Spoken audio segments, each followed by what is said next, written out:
আসসালামু আলাইকুম সুপ্রিয় নিবন্ধন পরীক্ষার্থী এবং শিক্ষক মণ্ডলী ভাই ও বোনেরা, আশা করি আপনারা ভালো আছেন। আজ আমরা একটা গুরুত্বপূর্ণ বিষয় নিয়ে আলোচনা করব, যেটা হচ্ছে বদলি সংক্রান্ত। যেটা আদেশ হয়েছে, কারিগরি শিক্ষকদের বদলি কার্যক্রম চালু হয়েছে। সামনে হয়তো বা এমপিওভুক্ত শিক্ষকদের স্কুল কলেজ মাদ্রাসা সকলের বদলি কার্যক্রম ইনশাআল্লাহ চালু হবে। যারা নিবন্ধন সংক্রান্ত বিভিন্ন তথ্য আমাদের কাছ থেকে নিয়েছেন, আশা করি অনেক হেল্পফুল হয়েছে। আজ আমরা আলোচনা করব কারিগরি শিক্ষকদের সম্পর্কে যে তথ্যটি পেয়েছি, চলুন আমরা দেখে নেই।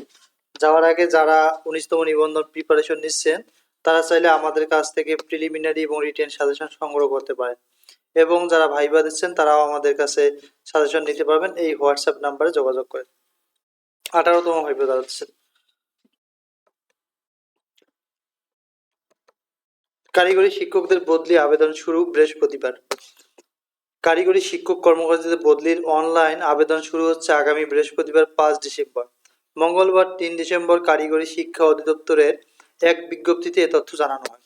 বিজ্ঞপ্তিতে বলা হয়েছে, অধিদপ্তরের অধীন বিভিন্ন প্রতিষ্ঠানের শিক্ষক ও কর্মকর্তা কর্মচারীদের বদলিতে আগ্রহীরা বৃহস্পতিবার থেকে নিজ নিজ প্রতিষ্ঠান কর্তৃপক্ষের মাধ্যমে অনলাইনে আবেদন করার জন্য অনুরোধ জানানো হয়।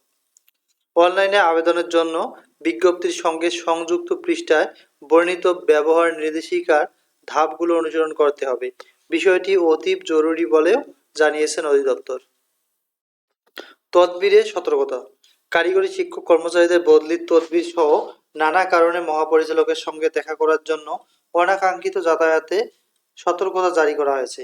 অধিদপ্তর জানিয়েছে, তদবিরের কারণে শিক্ষা কার্যক্রমের বিঘ্ন ঘটছে।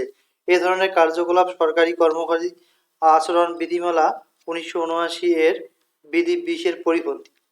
সতর্কতা জারির পরও কেউ যদি তদবিরের চেষ্টা করেন, তাহলে বিধি মোতাবেক ব্যবস্থা গ্রহণ করা হবে। এটি আসলে আমরা তথ্য পেয়েছি। এই যে তথ্যটি আপনারা দেখতেছেন, শিক্ষাবার্তা.com থেকে আমরা পেয়েছিলাম। আপনারা ভালোভাবে স্ক্রল করে দেখতে পারেন। Thank you for watching. যদি আমাদের তথ্যগুলো আপনাদের ভালো লাগে, তাহলে অবশ্যই আমাদের চ্যানেলটি সাবস্ক্রাইব করবেন। See you and talk to you another video.